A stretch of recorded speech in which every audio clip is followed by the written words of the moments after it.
Microsoft PowerPoint 2007, Formatting Content, Shapes, and Graphics. We've already seen in a previous CBT Nugget how we can add and insert pictures and graphics and shapes and cool things, but now if we want to format them, change the color, change the shape and size of them, and make sure they're all aligned, well, that's what this CBT Nugget is all about.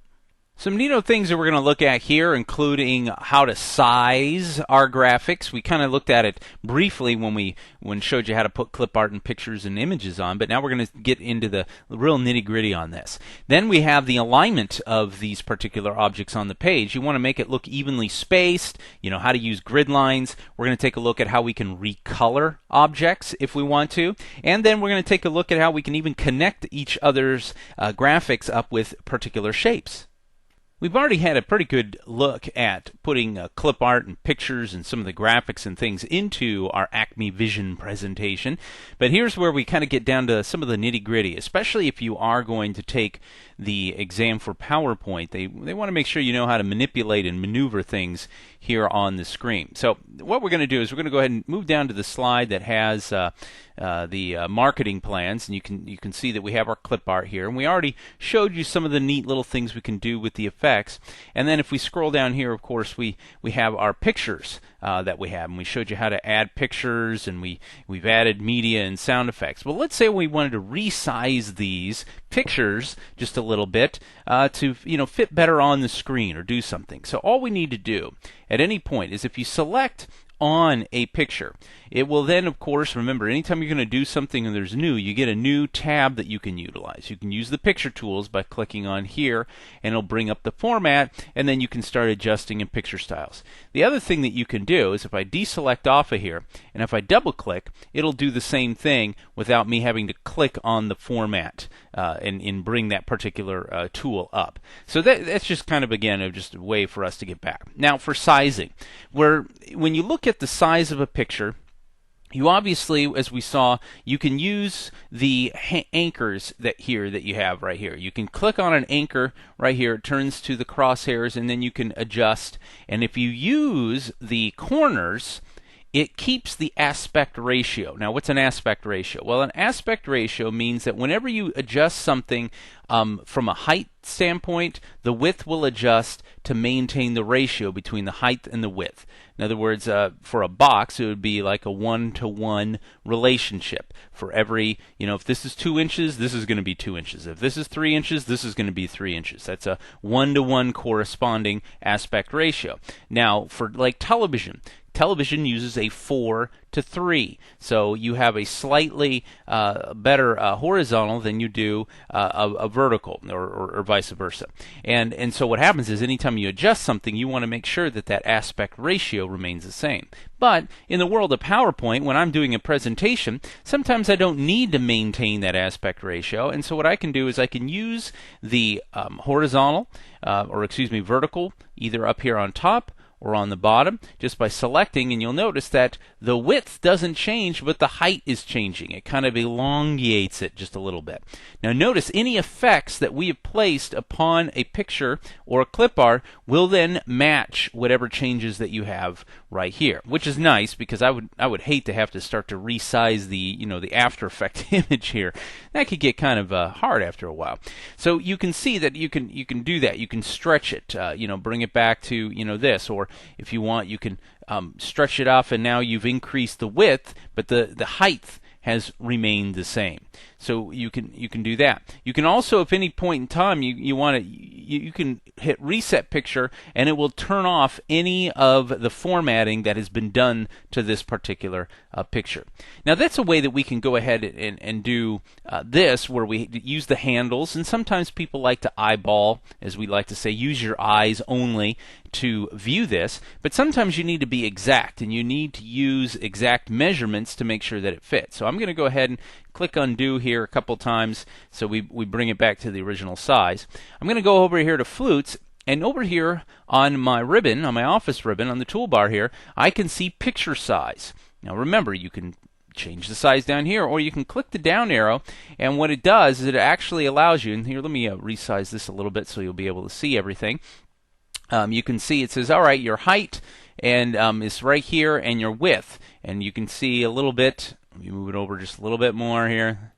There we go. You can see that the height and the width that we have here can be changed by merely putting in numbers for this particular picture. Right now it's about 2.3 and 2.2.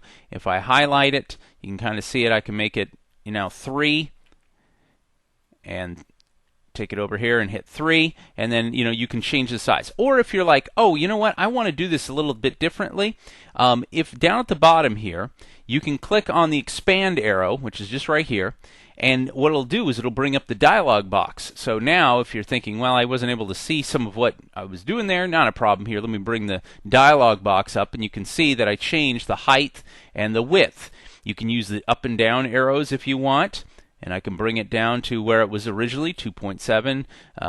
Actually, it was, there we go, 2.3 to 2.15 or 2.2. And you can look down to where that is. Now you can see what the original size was when I started messing around with it, 3.29 to 3.07. You can see that, and if I'm like, oh, that doesn't look good, I want to bring it back to where I had it, you merely click the reset button, and notice what happens. It brings it back to where you want it to be. This is where we could say, again, if you need exact measurements in inches, you can simply go in here. You can put 3 point, you can do hundredths and tenths, and even down to a thousandth.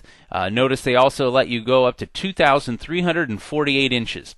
There's a problem. I don't know of too many screens that are that big, unless you're doing like PowerPoint on a jumbotron at the football stadium, and you want to make sure the pictures are big enough and not pixelated when it stretches them. That's okay. I guess you can do that. So you can use the size right here. Now also remember, when I'll go ahead and show you here on this picture, remember we could use the anchor, the little anchor here, the green, and we could rotate the picture. You can also do rotation in degrees here. If you want to exactly get the degrees here, I want to do a rotation of 90 degrees. If I hit 90, and then tab off of here, you'll notice that it took flutes and it flipped it 90 degrees directly clockwise, and that's how it's going to go, 90 degrees. Now if I do 270, that'll be 90 degrees in the opposite direction. So it basically goes all the way around the circle. So this is 0 degrees, 90 degrees, 180 degrees, 270, and then back to 360. So you can flip it 360, but then it's like that's just a perfect circle. Why would you do that? But some people, I guess, want to do it. Or 359 degrees. Let's do that just to kind of have some fun. So you do 359. You can't really see it. Oh, there's a little bit. You can see a little bit of an angle there. It's just 1 degree, a little bit more here to the left than it is to the right. So that's just, we're having a little bit of fun here, but you can see how you can be that exact. If you're like, I want everything 345 degrees. Okay, not a problem. You can just hit your pictures and then make them all 345 degrees. Well, guess what? You know exactly that these pictures would all be rotated exactly the same, instead of having to, as we like to say, eyeball it or use your eyes, where I grab each one by the anchor handle and move it and go, well, it looks like they're about the same. Here, be exact. Figure out what it is. And here's a little tip. I'm going to show you something. I'm going to close this out. Let's say I wanted both of these to be the same. So I go ahead and I say, all right, I'm going to take this one and I'm going to use my eyes to kind of figure out that I want the B-flat A clarinets to look like this. And I go, wow, that looks perfect. I want this one to look exactly like it. Now, think about it. I could zoom in and I can kind of use my eyes, but I might be off a little bit. And then when you go and do the presentation, if it's just off a little bit, somebody's going to have a real good sense of perspective, and they're looking at it and going, wait, something's wrong here. So what I can do is, all I do is select this, right? I go up here to my size, and I open up the dialog box, and it says my rotation is 34 degrees. Okay? So I go ahead and close that. I select flutes. I then select my dialog box and open it up, and I say I want it to be 34 degrees. And I hit close. Guess what? These are exactly now the same on the rotation. So that's the power of using the size dialog box over here to get your rotation to look the same. Just a little tip there: if you are putting something together, it's not too hard. You just maybe make an eye estimate on this one and then just match it by utilizing the rotation. Just view what the rotation is here and then match it for each one of the pictures. And then, that fits and works for you. So this is the way that we can do some sizing. Now another option that we had over here, if you notice, was we can use what is known as cropping. So the first thing I'm going to do is I'm going to go ahead and put these back here. Now on the flutes here, if I look at this a little bit, you'll notice that I have some like a little white space around the flutes. Maybe I don't want that to appear on the picture. Maybe there's a picture that I have where you got a great photo, but there's a portion of the picture you just don't want. Let's say I didn't want this flutes. Let's say you're doing a picture of a whole group of people that you're presenting, and then the guy on the end is actually not somebody you want in the picture. Now, hopefully it's not because of personal reasons, but it's just, I wanted to get a picture of our group, and this guy was the tour guide, and I didn't want him in on my presentation. So what I can do is I can crop or cut out a portion of the picture. The way you do this is it's on the size. Now what you do is you click on size, you'll notice you get the crop button. So you can crop any unwanted part. So I click on the crop, and I get my little crop dashes here. Now let's say, that we didn't want the word flutes on here. Maybe I'm doing a presentation and I don't want to insult the intelligence of my audience because everyone says, well, we know what flutes are. What you can do is you notice when I move my mouse close to these crop hashes or crop marks, it changes to show you how like I can either take it diagonal and resize if I want, or if I want to do something that I just want to get rid of the flutes part but keep the rest of it, I can move my mouse over here and see it changes to that kind of a half of a plus sign here, the little bar, and I click and I hold. Now look how I'm moving it, and watch. Boom, there it is. I've taken that portion of the picture off, so now it doesn't say flutes next to it. Okay, so that's a way that we can take our pictures, and you can do this, by the way, with clip art, any picture or photograph. You can go in here and just go boop, take it off. Okay, so that's how we do that. Now notice if I move the crop marks, all this does is move the picture. It doesn't move the crop marks. You have to change to those hash marks in order to make it work. So that's just the way that we can then again get rid of any unwanted things. So we can go ahead and click on size, turn off the crop markers, and now I can resize it again if I want to make it bigger or smaller or whatever I need to do. Just again by utilizing the anchor points on the sizing. So this is just a way for us to come in and change the size of our pictures or our clip art. Now you notice we have all these graphics all over the place. We got pictures and we got the things here. One of the things that can happen in your PowerPoint presentations here in PowerPoint 2007 is that it can get a little busy on the screen, and you want to make sure that everything is kind of aligned. Now there's one really easy way to do that, and that is to use the built-in grid that is on your PowerPoint slide to make sure that everything is aligned. Now there are two ways to get the grid to appear here on the screen. Now the first way is to come over here to View. Under Show Hide, you can do the ruler, which of course will then add a ruler here. You can use the ruler. And you can then of course turn on the grid lines right here. So now you can see these grid lines that are set up. Now this doesn't give you a lot of flexibility with the grid lines or anything like that. So what I typically do is you can turn these off here, but also back here under Picture Format, you'll notice over here under Arrange. And one of the buttons is right up here. It's called Align. Now when you click on Align, it's going to give you a drop down, and there's a couple things that are going to happen. Notice I've got my picture of the flute selected here.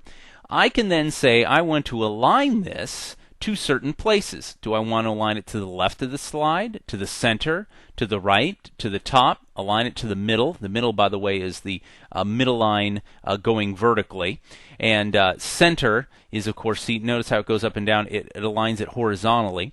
You can then distribute evenly. If you select multiple of these graphics or pictures, it will distribute horizontally. In other words, it'll put this one here, and this one here across evenly. It'll measure the even distances. Or you can distribute vertically the same thing. It will even them out across the slide here. Now here is also where you can see it can align to the slide, or you can, if you select other things, you can align it to selected objects. Aligning to the slide means when you're using the grid lines and you're doing things, it's going to work with your slide settings versus objects on the slide. So, if you think about it, it's like aligning it to the canvas or aligning it to the pieces that are on the canvas. And these are your choices. If you select multiple, you can do the align selected objects. Now, view grid lines. See, remember we said we could do the view grid lines. We also have grid settings, but on the view grid lines, by the way, if you hit Shift F9, you can see that right there, it allows the grid lines to appear. So that's a little keyboard shortcut. If I click view grid lines, there's those grid lines that we saw here. Now, you'll notice something. I said you don't have a lot of settings when you just turn on the grid lines when we did it under the view. But now here with the format, notice something. When I click on the down arrow, it said that you have the grid settings. When I click on the grid settings, check this out, the grid and the guides. Now this is something that for those of you who watched my CBT Nugget series on PowerPoint 2003, you said on the view, hey Chris, I didn't see the drawing guide, the guide settings. Oh, don't worry, they're still here. They didn't get rid of them, but you won't be able to get to them under view. You have to go through this format and then click on the guide settings or the grid settings. And so here you can see you can snap objects to the grid. Well, what does that mean? Well, what it allows you to do is the grid is set up and evenly spaced 0.083 inches. In other words, every one of these grids will go 0.083 inches, 0.083 inches, 0.083 inches vertically, and 0.083 when you're going vertical. Now, see, if you change this, you can say, well, we want to do it every 1/16th. And so if you go ahead and do that, and then you display the grid, and you'll notice that now you can see the little grids are only showing up every 1/16th. So let's go back here, go to the grid line settings, and you can go up to 1/24th, which is 0.042. You can do 1/12th, which is that 0.083. That's fine. You can display the grid on the screen. You can also snap, and like we were saying, snap the objects to the grid. Now what that means is when you have all this, we'll go ahead and click OK. When I select this, watch what happens when I move it down. It's going to snap. Notice how I'm moving it slowly, and then all of a sudden, snap! It just snaps to the grid. I move it up here, and snap! It just snaps to the grid. And then you move it down here, and it snaps to the grid. And so that means that when you're adjusting these, it will allow you to know that you've matched up to the grid itself. That makes it a little easier to align these. So that's what it means by snapping to the grid. Now let's go back in here and do our grid settings again. The other one is utilizing the snap objects to other objects. That means you can connect the sides and the individual graphics together, and you can use the snap objects to other objects. Then down here, the guide settings. This is cool. When you click Display Drawing Guides on the screen, and you click OK, you'll notice that I now have these lines. I have a horizontal line going across, and I have a vertical line that I can use to adjust and compare where things are. Now, how would I want to use it? Well, let's say that I want this graphic to be about 2 inches from the center line. Well, if I click and hold, notice I take my mouse and I click and hold on this, it changes and shows you that I'm at 0. I'm right at the center. But as I move down, it's showing you how many inches that I am going. So if I say I wanted this to be 2 inches, right, 2 exact inches, and you have to put it in, or 2.41 or 2.49, and again, this is based upon the way I have my grid lines set up. Notice it moves between those grid lines right there. So let's say we'll go with 2.07, right? If I take this and I bring the graphic and I snap it to that guideline there, notice how it's there. I now know that this graphic is now 2.07 from the middle, because I did that, and I can bring it back up here to 0 and back to the middle. Same thing is over here. I can use these drawing guides to say that I want it to be 2.07 from, and notice the arrow, from the center, and then I want it 2.07 here. I click on the line. And now if I place the graphic in here, I know that it's exactly 2.07 from the middle, and it's 2.07 from the middle going up vertically and horizontal. So this is what the drawing guides allow us to do. And so it makes it a little easier for us if we are trying to figure out exactly what's going on. Now if you want to also use the ruler, remember that's where you would go to View. You would do the show hide and you would turn the ruler on, and you could see that you're 2.07 and also 2.07 just right there. So, again, these are just little different ways that you can make sure that your pictures and your graphics are spot on. They're right where they need to be. So we'll go ahead and click on the picture here, and then we can go to Format. And you can then, of course, view the grid lines. You can turn them off. Notice the drawing guides still remain there. To turn those off, you need to go to the grid settings and then turn them off right here. So you can turn those off. So these are all ways that you can make sure that the objects that you have on your screen are aligned correctly. Now, one other thing before we go finish up here on our CBT Nugget is, what about the color of some of the objects? Now typically this is going to be up over here when we come up to our marketing plans. You'll notice I've got my black and white clip art. Well, what if I don't want it to be black and white? What if I want to change the colors of a particular piece of this? Well, again, I can click on it, we get the format, and you'll notice that one of the options that we have for our clip art is recolor. And when you click down on here, and the nice thing about PowerPoint 2007 and all of the Office 2007 is that they've already got some of these pre-built, and you can preview the different variations of colors. You can do light variations of different types of colors. You can do even more variations based upon the theme colors and things like that. And you can even set a transparent color. So if you want to make sure that these are transparent, you can set the transparent color that's looking through. In other words, if you want the background of this radio, this white area, to be transparent, you can set that, and so that way the picture of the ocean kind of comes through your particular graphic. But right here under more variations is where you're going to get the opportunity to use maybe some of the standard colors instead of just the variations that you see here. So I can click on this, and let's say I come over here and I want to change it to more of a red, or you can do the original recent color black. You can use blues. You can use any color that you want here under the standard colors. Or again, you can always click on more colors, and guess what? It brings up your color dialog box, and this is where you can come in and say, all right, I want maybe one of my standard colors, or create that custom color by utilizing my RGB color model or HSL. Now personally, RGB is the one that I recognize. HSL is for other people that are more familiar with that particular way.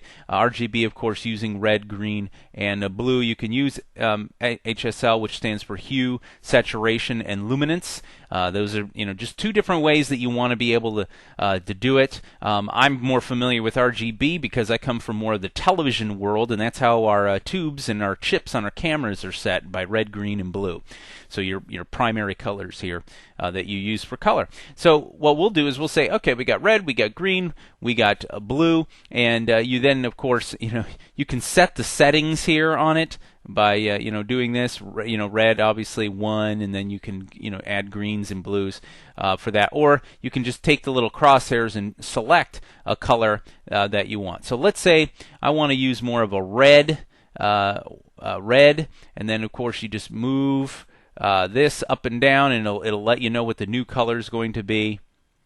And set that for whatever hue, and of course you can see what the numbers are. The nice thing is, remember, if you're doing this by using your eyes and just picking a color and you go, oh, I like this color, and you want this to be the same color, just click on whatever picture you want the color of. Remember the settings for red, green, or blue, and then when you come over here, you can go ahead and then just add them. So for example, I'm literally on my paper writing down that this is 150, 26, and 47. So I'm going to go ahead and use this color, and you can set the transparency, how much things can appear behind it. Let's go to a 50% transparency. We'll use this color. We click OK, and you'll notice now that it went to kind of a 50% color ratio here over that. That looks good, okay? We like that.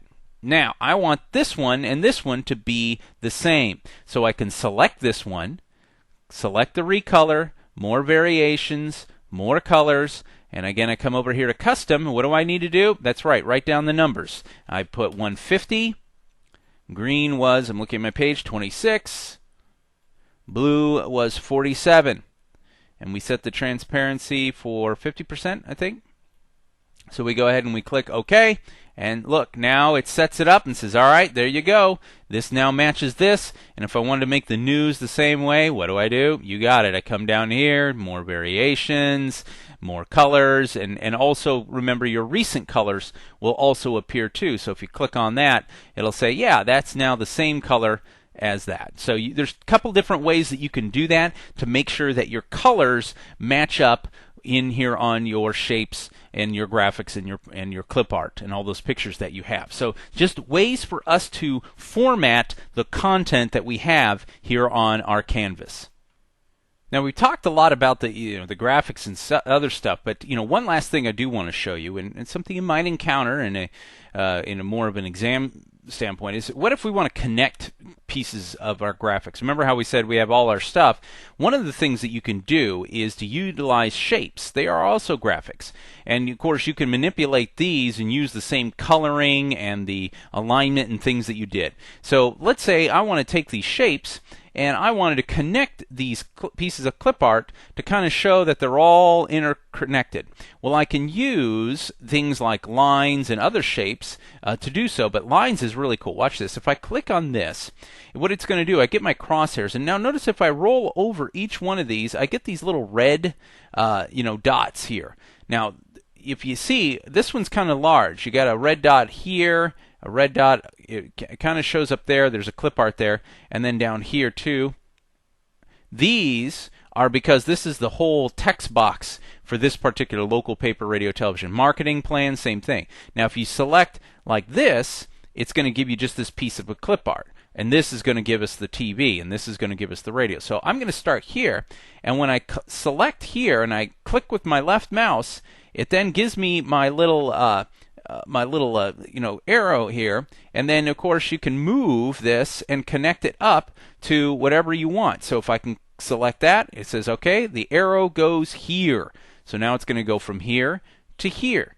I can then go up here to shapes and say I want another arrow. So I click and drag and I move it over to here, and notice now I've got an arrow going from here to here, from here to here. And if I wanted another arrow here, same thing. I click here, click on the lines, we click and hold, and then find that point over here. There we go, that looks good. And so now you can see that you've got connecting arrows. You've now used these shapes to connect the graphics as well. So there's just something kind of look about. If you needed, of course, format this particular shape, it's under drawing tools, format. Again, you're going to use what?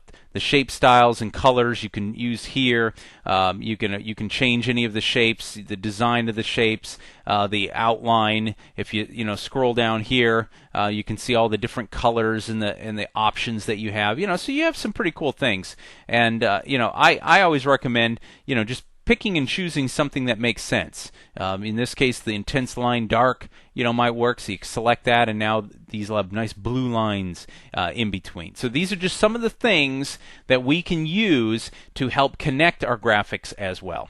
Well, we took a good look at how we format our graphics and shapes and things. First, taking a look at how we can not only just take our cursor and our mouse and then resize it using anchor points, but we can actually get pretty granular and put an actual size in there. We saw by using the grid lines in the drawing guides that we can even get it even more closer to making sure that our objects are evenly spaced or placed in an exact location on a particular slide. Not a problem using the grid lines polylines, the rulers, and the tools that we have. Then, of course, we said, hey, what if we want a little different color than just black and white? Maybe we want a red or a green or something else. We showed how we can set up our color as well as how to match that color amongst all our objects. And then finally, if we wanted to maybe connect it or create another shape that's all part of that group of objects, we just showed you how the shapes work and how you can even align and connect graphics utilizing arrows. I hope this has been informative for you, and I'd like to thank you for viewing.